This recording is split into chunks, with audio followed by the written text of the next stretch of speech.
dépit de tout le progrès de la manière moderne, celle-ci n'avait pas réussi à se gagner une place dans la piété domestique. Les somptueuses maisons aristocratiques d'Italie, où l'on amassait des quantités incalculables d'objets précieux, comme de tapisseries, de tentures, de brocarts et nombre d'autres pièces de mobilier, n'abritaient dans leurs chapelles et hôtels privés que de petits tableaux de figures faites à la manière grecque, très gauches, décevants et complètement noircis par la fumée, qui avaient apparemment été placés pour d'autres raisons que de stimuler la dévotion ou orner de pareils lieux. Arménine jugeait la situation intolérable car la présence de ces amphimes objets peints témoignait non seulement d'un manque de goût, mais aussi d'une attitude presque blasphématoire qui réservait la qualité artistique aux objets profanes et l'évitait dans les images sacrées. Je cite, il faut dire que c'est une grande honte parce que nous, qui sommes tous de chrétiens et de véritables catholiques, dépensons autant pour des pompes tant variées qu'hors mesure, alors que dans les chambres où nous nous reposons et passons la plupart de notre temps dans la plus douce tranquillité, il n'y a pas la moindre peinture de bonne qualité et bien faite. Pour Arménine, cette situation s'avérait tout à fait inconcevable et il ne pouvait cacher son étonnement et son mécontentement. Selon les théoriciens des arts de la Renaissance, le style grec représentait tout ce qui était radicalement opposé au canon qu'ils avaient inventé, c'est-à-dire une façon de peindre totalement incapable d'évoquer la nature par les biais d'une illusion optique efficace et appartenant à un ailleurs à la fois temporel et géographique, celui de ténèbres médiévales et de l'espace ambigu et douteux de l'Orient byzantin. Comme Guibert il avait dit, en se basant sur une suggestion de Boccaccio, suivie également par Giglio et Vasari, il n'y avait finalement qu'un mot pour décrire cette manière, rozzo, grossier, utilisé parfois au superlatif, rozzissimo, que l'on appliquait indistinctement à la peinture byzantine et à ses différentes imitations italiennes avant l'exploit de Giotto à la fin du XIIIe siècle. Ces jugements renversaient significativement l'appréciation de presque toutes les cultures du Moyen-Âge à l'égard de l'art pictural de Byzance, exalté comme une tradition dans laquelle les maîtres grecs excellaient, surtout par leur capacité d'imiter la nature. On peut citer à ce propos les mots de Léon d'Ostie au XIe siècle, qui considérait les figures réalisées au Mont Cassan par des mosaïstes constantinopolitains comme étant presque vivantes, ou l'histoire racontée au XIVe siècle par Aflaki, de l'autre côté, le biographe de Derviche Tourneur de Konya, selon laquelle le peintre grec s'amusait à étonner leur public avec des effets de trompe-l'œil. Apparemment, au VIe siècle, plus personne ne valorisait les capacités expressives de la peinture byzantine, à la seule exception peut-être de l'expatrié crétois Dominikos Theotokopoulos di El Greco, qui, dans une note à la Vide Agnologadi de Vasari, remarquait que la tradition de Byzance était bien supérieure à celle du maître florentin dans son habileté à créer des solutions ingénieuses. Pour la plupart, on pensait que ce style était fondamentalement différent et alternatif à la maniera moderna italienne et qu'il s'associait surtout à la destination dévotionnelle de ses réalisations les plus communes et diffusées, notamment les icônes ou panneaux peints à thème religieux. C'est ce que le grec eux-mêmes percevaient comme la divota maniera greca. La communauté hellénique de Venise, à la fin du siècle, rejeta tout projet de décoration de son église de Saint-Georges dans un style à l'italienne, celui-ci n'étant pas jugé capable de susciter la piété orthodoxe de façon adéquate. Au-delà du trouble au sujet de l'ambiguïté iconographique des images occidentales et de l'absence de tituli exprimés par les métropolites Georges Mélissénos pendant les conciles de Ferrare en 1436, cette prise de position reflétait à la même époque une perception de l'icône comme outil privilégié de pratiques pieuses largement partagées en Italie et en particulier à Venise.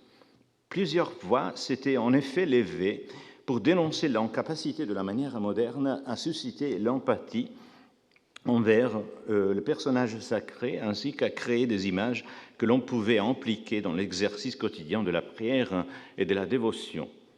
D'aucuns pensaient que la peinture contemporaine était vulgaire dans la mesure où, comme le dit ce monsieur Rogero qui participe au dialogue de Giovan Battista Giglio, elle avait substitué des figures nues et aux poses tordues au répertoire de formes utilisé par les anciens pour signaler les statuts privilégiés des saints. Les exigences de l'invention artistique l'avaient ainsi emporté sur l'honnêteté, si bien que les peintures religieuses dans les églises ne lui apparaissaient pas plus dignes de vénération que celles affichées dans les tavernes. Au nom de l'ingegno et de l'arte, on s'était trop légèrement défait de ce style dévotionnel jugé lâche, gauche, populaire, ancien, humble et vil, qui caractérisait l'art figuratif précédent la Renaissance. D'autres auteurs, comme Comanini dans Il Figino, renvoyaient explicitement à la tradition byzantine comme forme exemplaire de peinture religieuse, aboutissant avant tout à représenter les figures sacrées de façon à ne pas susciter des pensées lascives. Si l'on en croit Francisco d'Olanda, qui écrit ce Dialogos en Roma vers 1538, Michel-Ange lui-même était convaincu que les anciennes images sacrées, et notamment les icônes de Rome que l'on attribuait à l'évangéliste Luc,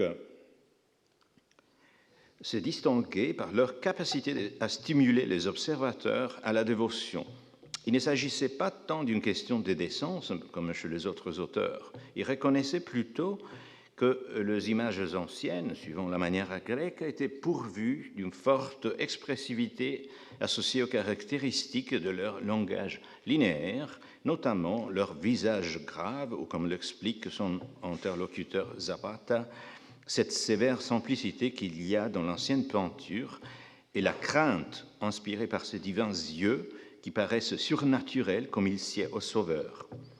Ces derniers s'amusaient du fait que Francisco lui-même s'était préoccupé de réaliser une copie de l'image vénérée du Christ conservée dans le Sanctorum pour en faire cadeau à la reine du Portugal. Ces discussions semblent indiquer qu'un style décrit comme ancien, oriental, simple et populaire était perçu comme plus efficace que la peinture moderne pour stimuler l'empathie de l'observateur pieux vis-à-vis des personnages sacrés, ce qui semble expliquer d'une part les succès ininterrompus des icônes à la grecque en tant qu'outil de dévotion domestique et d'autre part les processus par lesquels plusieurs de ces images furent transformées à l'époque moderne en objets de vénération collective, investis souvent de vertus miraculeuses. Tout cela a été interprété par Hans Belting comme le symptôme le plus évident de la crise de l'image pendant la Renaissance. Dans l'âge de l'art, l'image qui représente le monde sensible par les biais de sa reproduction mimétique n'arrive plus à incarner ou évoquer efficacement la présence de personnages sacrés, mais l'icône ou le portrait sacré médiéval ne cesse pas d'exister pour autant.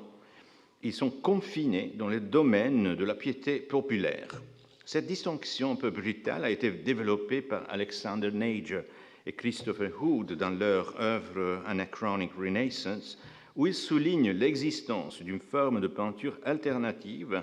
se distinguant par son caractère délibérément anachronique ou exotique,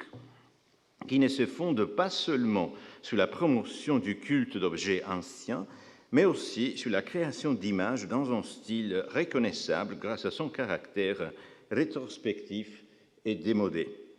De ce point de vue, les icônes, dont l'apparence extérieure contraste souvent avec les encadrements somptueux qui les entourent dans leur mise en scène à l'intérieur des églises,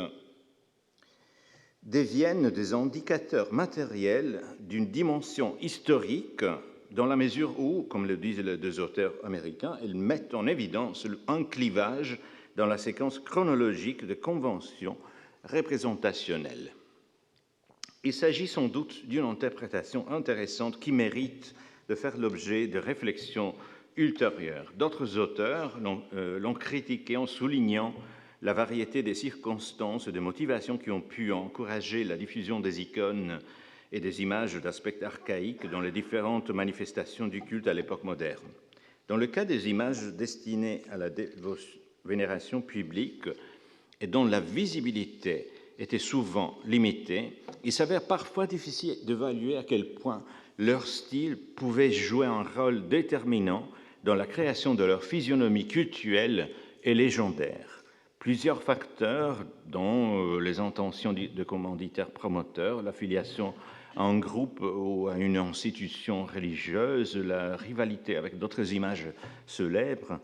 les contingences politiques, même la pure casualité, pouvaient entrer en jeu et exercer un impact sur les processus d'essor cultuel dont les phases constitutives nous sont souvent inconnues et ne peuvent être évaluées que dans leur contexte spécifique. Cela dit,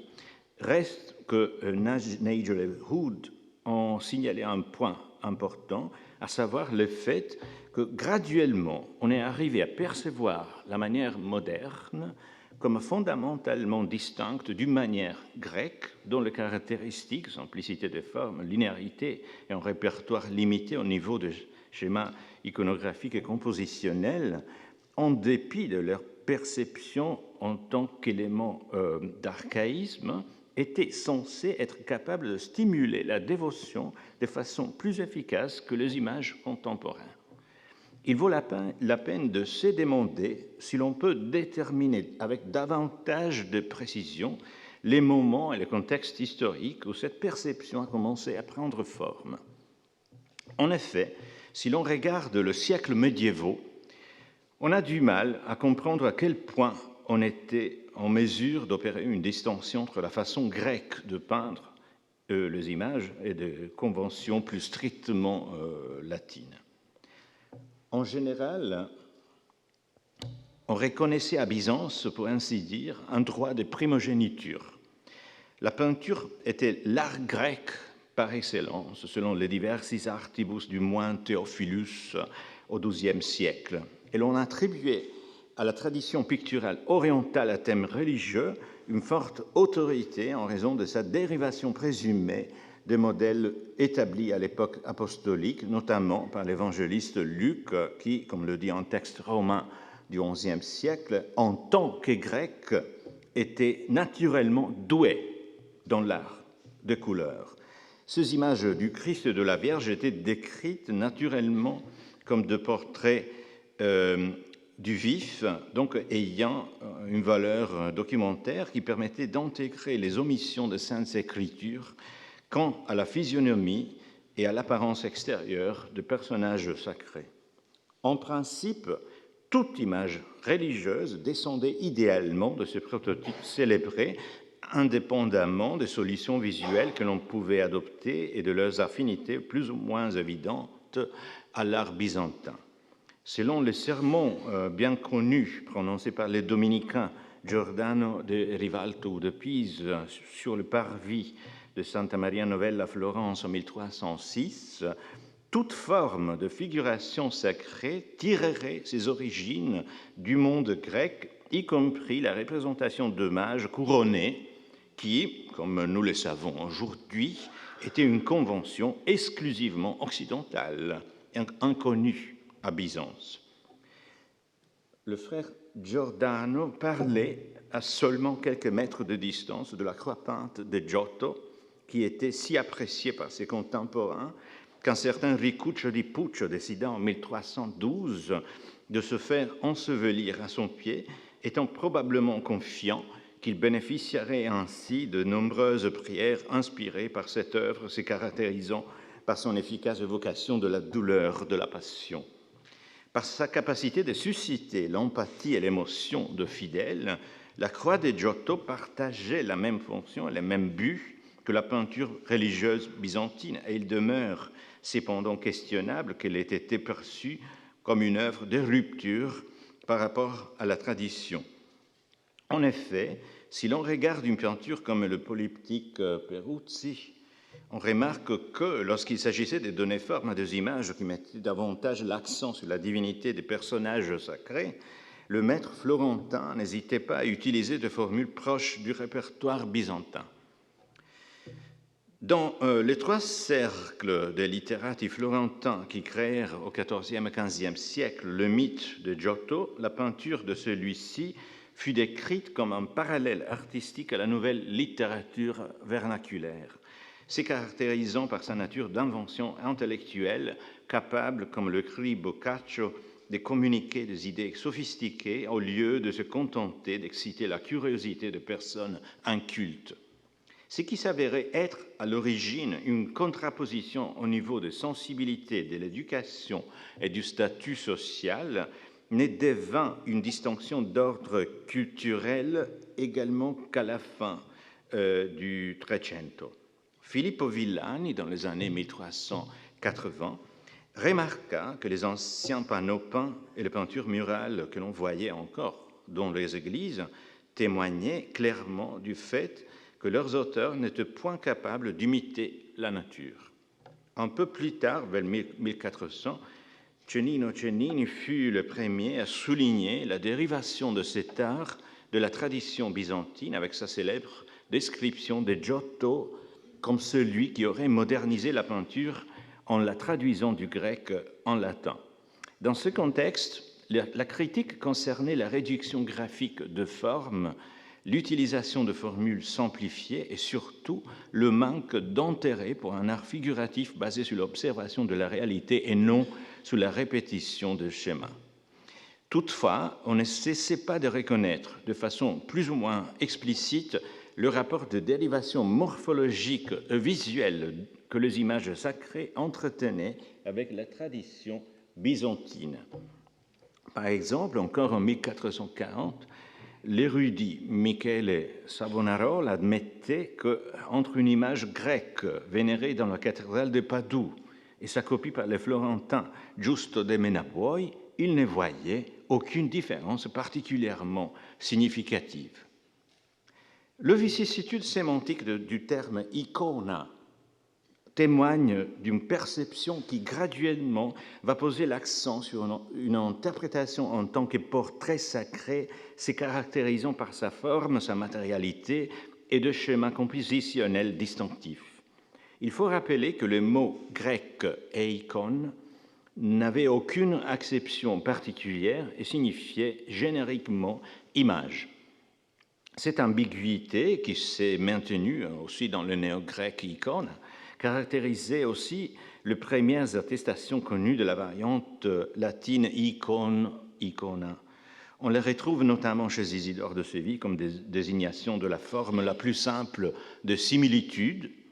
et son usage dans le sens d'imago pour indiquer des images matérielles n'a paru que très lentement, même si la traduction des actes du Concile de Nicée de 787 par Anastase le bibliothécaire au IXe siècle, où les deux termes furent utilisés comme des synonymes, a dû jouer un rôle important. Plus ou moins à partir de ce moment, on le retrouva dans le Liber Pontificalis pour décrire le panneau peint de la Vierge du Christ vénérée à Rome. La signification continua cependant d'être ambiguë ailleurs. Dans la Gaule franque, comme le démontre un passage de Rémy d'Auxerre, on pouvait l'utiliser par exemple pour des reliefs en stuc. Ce n'est qu'à partir du XIe siècle que l'on trouve des témoignages du fait que les icônes étaient perçues comme des objets figuratifs typiquement grecs.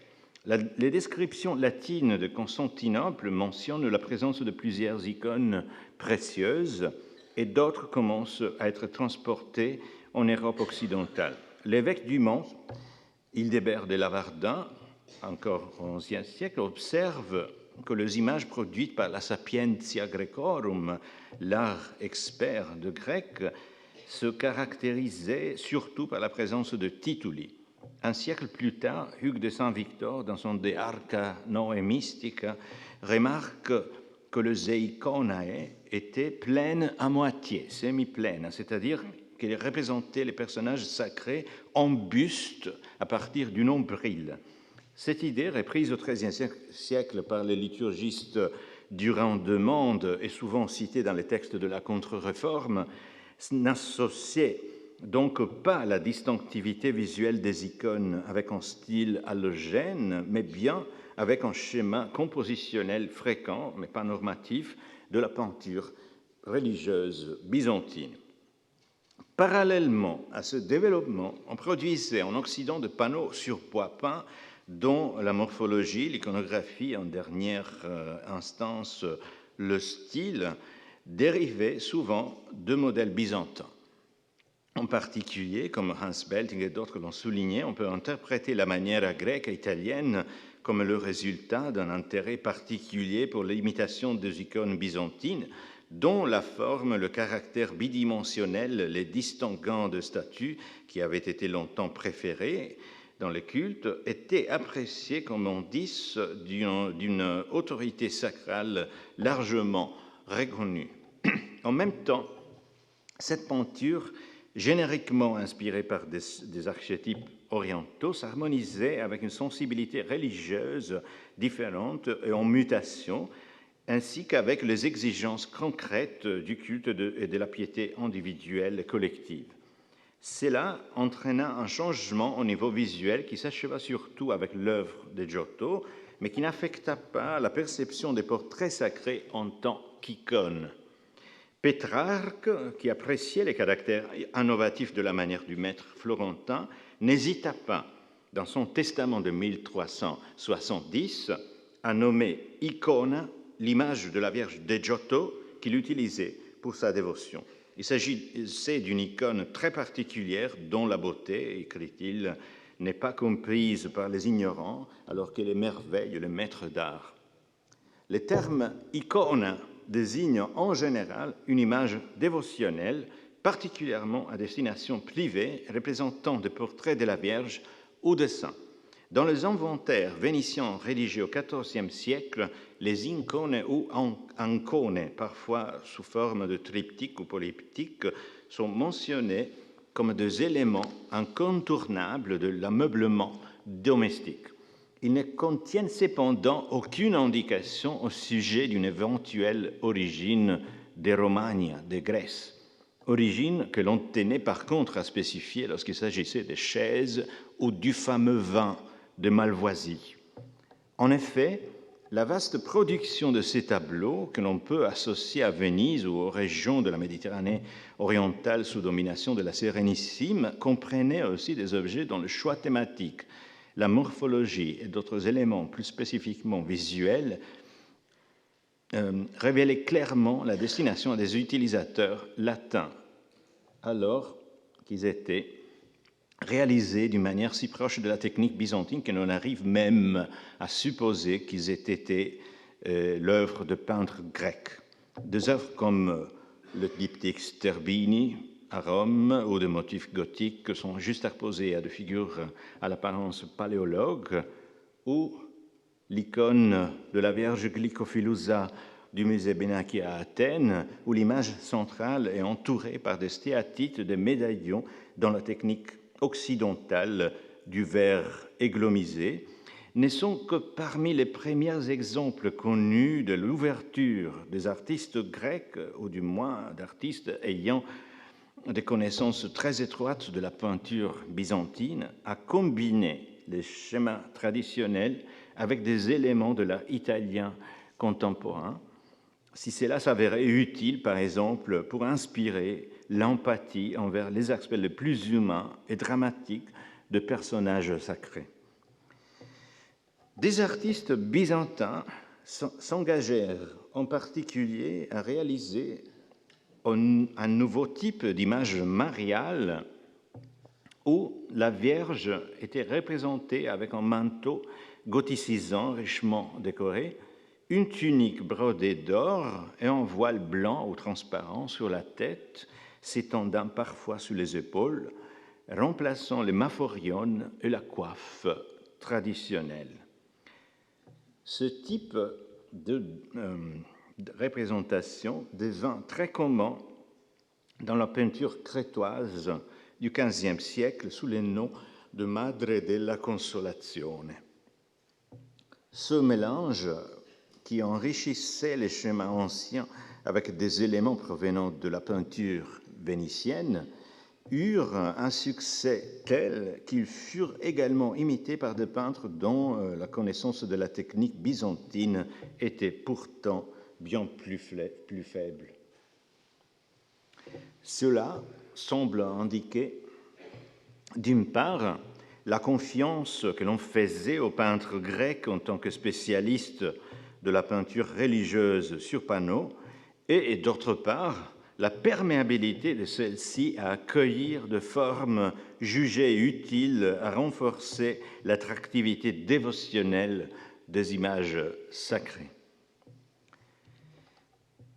Ce n'est que dans le deuxième quart du XVe siècle que l'on trouve de témoignages explicitant la perception de la différence stylistique entre les icônes grecques et la peinture vénitienne contemporaine. Dans la narration d'un épisode miraculeux ayant eu lieu en 1440, le prêtre Andrea Ingenierio, vers 1459, raconte l'histoire d'un homme de la bonne société qui refuse de payer une icône réalisée à Constantinople, estimant son prix trop élevé par rapport à sa qualité, jugée bien inférieure à celle de peinture lagunaire. L'aggravation soudaine des conditions de santé de sa femme lui fait cependant réaliser que la sainte à laquelle sa femme s'était vouée, Théodosie de Constantinople, ne lui concéderait la guérison qu'au moment où elle aurait prié devant une image à la grecque. Le texte montre que pour les Vénitiens de cette époque, les icônes byzantines n'avaient pas la même apparence que les peintures locales. Celles-ci étaient considérées plus attrayantes sur le plan esthétique, mais on reconnaissait toutefois également la plus grande efficacité des icônes grecques quant à l'évocation de la dimension divine.